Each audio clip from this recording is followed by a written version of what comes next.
안녕하세요. 저는 포스텍 알림이 황현주입니다. 안녕하세요. 저는 포스텍 알림이 윤채리입니다. 오늘은 포스텍 키안 182호 포포 코너로 환경공학부 교수님 민승기 교수님을 모셔봤습니다. 와! 안녕하세요. 환경공학부 민승기 교수입니다. 반갑습니다. 네, 시작하기 앞서서 혹시 이 학생 기억하시나요? 잘 모르겠네요.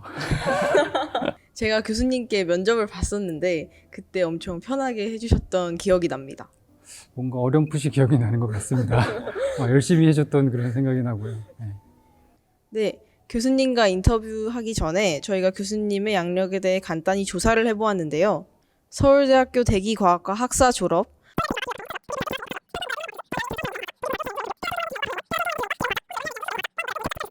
네, 교수님 양력 중 특히 해외에 계셨던 양력들이 돋보입니다. 그럼 지금부터 본격적으로 첫 번째 질문을 드려보도록 할게요. 교수님의 연구 분야가 기후 모델링 분야라고 들었어요. 그래서 교수님의 연구 분야에 대해서 소개 부탁드립니다. 네, 제가 하고 있는 연구 분야는 기후 변화를 모델링으로 이제 이해하고 전망하는 분야인데요. 예를 들어서 폭염이라든지 태풍, 비가 많이 오는 호우라든지 이런 것들이 기후 변화에 따라서 점점 바뀌고 있거든요. 그리고 앞으로 얼마나 더 이런 극한 현상이 심해질지 이런 것들을 연구하고 있습니다. 교수님, 그러면 기후 변화를 관측하는 요인들 중 가장 중요하게 보시는 요인이 있으실까요? 네, 최근에 가장 중요하게 보고 있는 것들 중에 하나는 이제 강수가 특성이 바뀌고 있다는 거예요. 지구가 물의 별이거든요. 물로 뒤덮여 있고 이 물이 어떻게 순환하느냐에 따라서 우리가 이제 이상 기후를 겪게 되는데 점점 더 얘들이 양극화되고 있어요. 비가 더 많이 오는 곳은 더 많이 오고 더 강하게 오고 또 가문 곳은 더 가물어지고 이런 현상들이 있어서 이것을 잘 관측하고 있고 또 앞으로 어떻게 될지 잘 전망을 해야 됩니다. 어제도 비가 많이 오고 천둥 번개가 막 쳤는데 교수님 말씀처럼 이러한 것들에 대해서 잘 파악하는 게 중요해 보입니다. 그럼 다음 질문 드리도록 하겠습니다. 포스텍에는 환경공학부가 학부에 있는 대신에 환경융합 부전공이라는 제도가 있는 것으로 알고 있어요. 혹시 이에 대한 간단한 설명 부탁드려도 될까요? 네, 환경융합 부전공 프로그램은 학부에서 환경에 관심이 있는 친구들이 환경 문제를 더 잘 이해할 수 있도록 만든 프로그램인데요.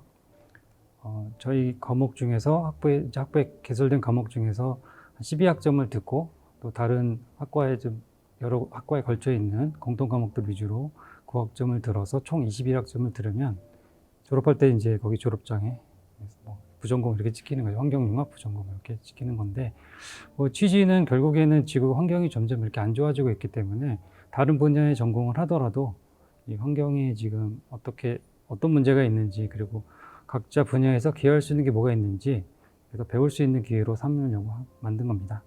그리고 이제 그 안에 보시면 기후변화의 이해도 있고 물 환경도 있고 대기 오염도 있고 또 다른 환경공학 전반에 대한 내용들도 있어서 폭넓은 지식을 쌓는 데 도움이 될 거라고 생각합니다.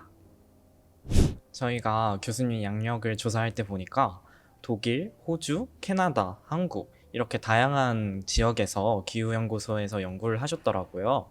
혹시 각 나라에 따라서 기후 및 환경 문제에 대한 관점이나 해결 방안의 차이가 있었는지, 그리고 한국에 이런 것들이 도입되면 좋겠다 싶은 것들에 대해 설명해 주실 수 있으실까요? 네, 아주 좋은 질문인데요. 독일, 캐나다, 호주 이렇게 이제 거쳐서 왔는데 제가 가장 크게 좀 다르게 느꼈던 거는 사회적인 전반적인 시스템인 것 같아요. 그래서 독일은 우리가 엄청 매뉴얼이 잘 돼 있고 이렇게 체계적인 나라예요. 연구도 그렇게 체계적으로 진행하는 것 같고 그래서 이제 막스 플랑크 연구소에 자주 가서 기후 모델 시뮬레이션도 하고 그랬는데 전체적인 조직이 정말 잘 돼 있구나.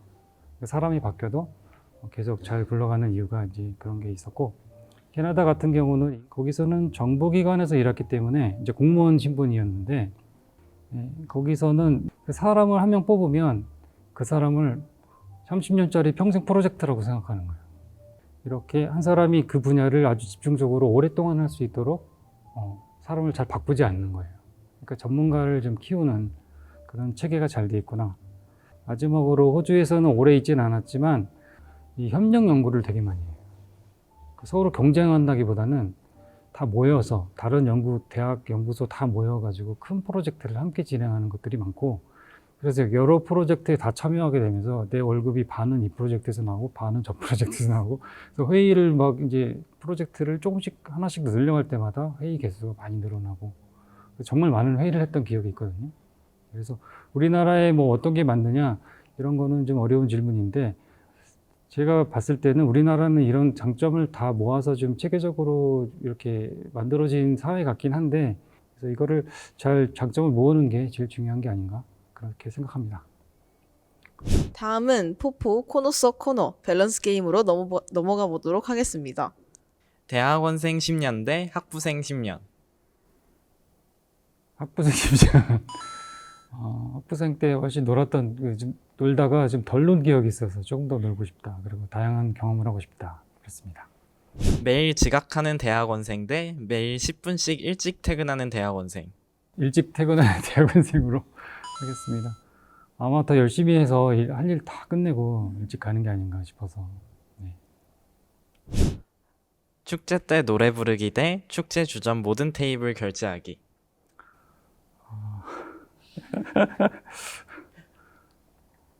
학부 때 잠깐 놀았던 기억을 더듬어서 노래를 부르는 게 나을 것 같습니다. 10년 전으로 가기 대 10년 후로 가기. 10년 후로 가고 싶네요. 10년 전에 세웠던 목표보다는 10년 후에 세우는 목표가 저한테는 더 흥미로운 것 같습니다. 포스텍 대 서울대. 당연히 포스텍이죠. 그래서 라이프 자체도 제가 가끔씩 서울에 출장을 가보면 이런 데서 어떻게 살았었나 이런 생각을 할 때가 많거든요. 그래서 저는 포스텍을 선택하겠습니다.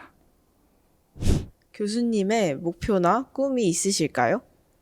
외국에서 오래 지내면서 느꼈던 것이 우리가 상황이 더 우리도 비슷한 환경이었으면 정말 훌륭한 사람 많았을 것 같은데, 저기 선진국들은 이렇게 일찍 시작해가지고 훨씬 더 잘하고 있는 거지 정말 쟤네들이 천재라서 그런 것 같지는 않거든요. 이제 그런 면이 되게 안타까웠고, 우리가 후발주자이긴 하지만 정말 열심히 해가지고 저보다 훨씬 더 뛰어난 그런 제자들이나 뭐 후배들이 나타나가지고 뭐 세계적으로도 우리가 되게 이끌어갈 수 있고 리더 과학자들이 많이 나와서 우리나라가 되게 기여하는 데 큰 역할을 했으면 좋겠습니다. 그럼 마지막으로 이공학도의 길을 꿈꾸는 고등학생들에게 한 말씀 부탁드립니다.